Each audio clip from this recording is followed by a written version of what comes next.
परम प्रेममय श्री श्री ठाकुर अनुकूल चंद्र श्रीचरण में मोर भूमिष्ठ प्रणाम। परमराध्या जगत जननी श्री श्री वर्मा, परम पूज्यपाद श्री श्री बड़दा, परम पूज्यपाद श्री श्री आचार्य देव श्रीचरण में मोर भूमिष्ठ प्रणाम। जो समस्त दादा और माँ मैंने परम प्रेममय को अमृत बाणी श्रवण मनन अनुसरण कर समस्त प्रति मोर आंतरिक प्राणंदित जयगुरु शुद्धा भक्ति प्रणाम। आशा करे समस्ते तांकु धरी जी जार इष्ट को धरी परम आनंद रे दिन जापन करछुती आ यह ही तांको श्रीचरण रे एकांत प्रार्थना। आजिर आलोच्य विषय होची जे मु जदि काहाकु शास्ति विधान करे हेले से शास्ति मते मध्य सेई शास्ति पाइबार योग्य करि दिए। काहिकी परम पितांको दरबार रे ईश्वर को आदालत रे समान विचार शास्ति देई किए एड़े जाई पारिबनि ताकू मध्य शास्ति पाइबाकू हुए। कारण कौन? किए जदि अन्याय कला ले आमे तांकू शास्ति देबा पाई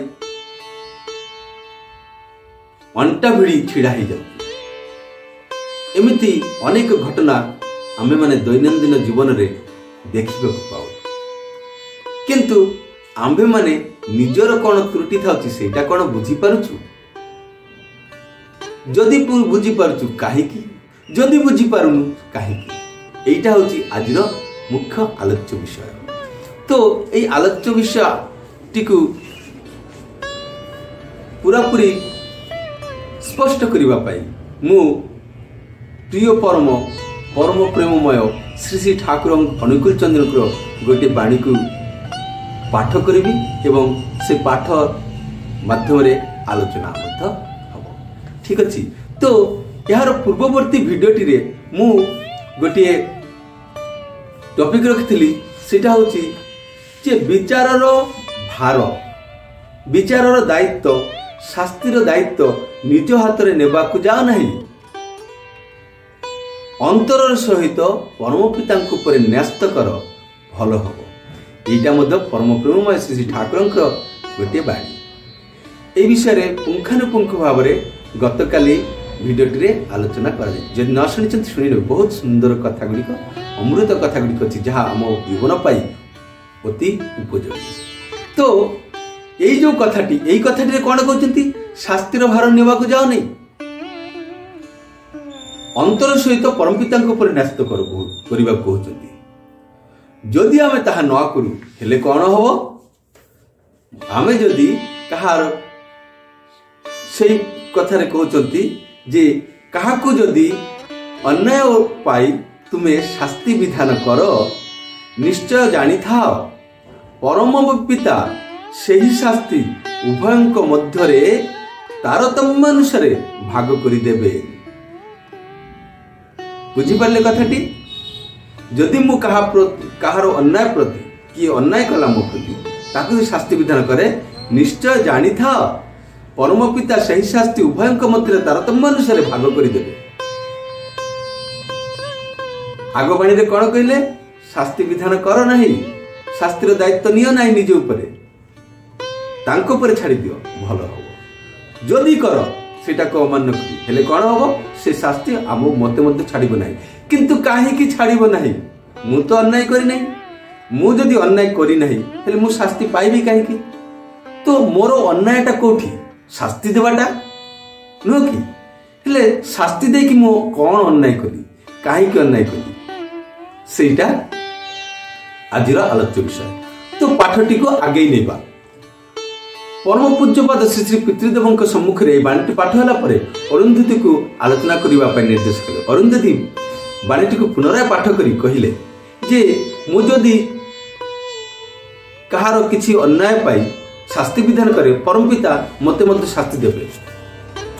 हेले श्री श्री बड़दा कहते शास्ति तो देलु, शास्ति तो दे देलु, हेले परम पिता उभयंक मध्य कहीं समान भाव में बांटी देवे। এইটাই তো আলোচ্য বিষয়, সেইটা আলোচনা করো।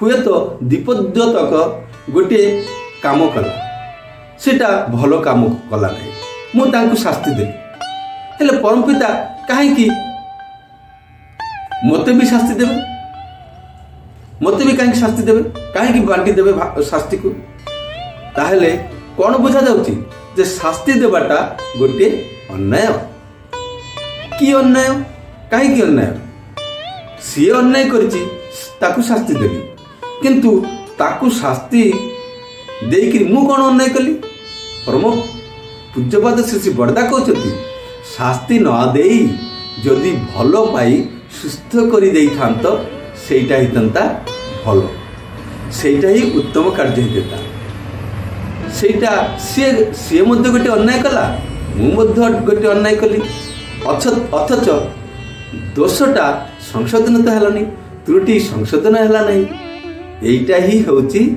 मोर दोष एथिरे परम पिता मते शास्ति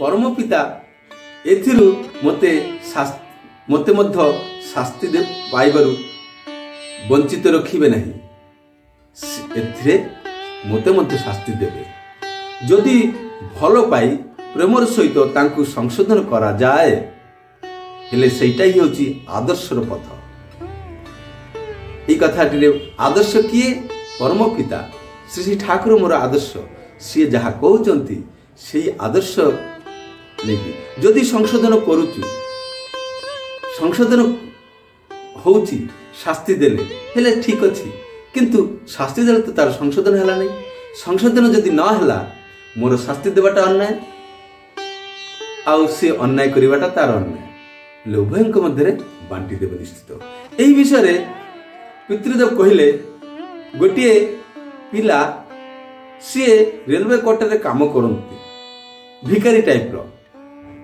मालिक ताको पैसा दियंती किंतु सी चोरी करे थरे धरा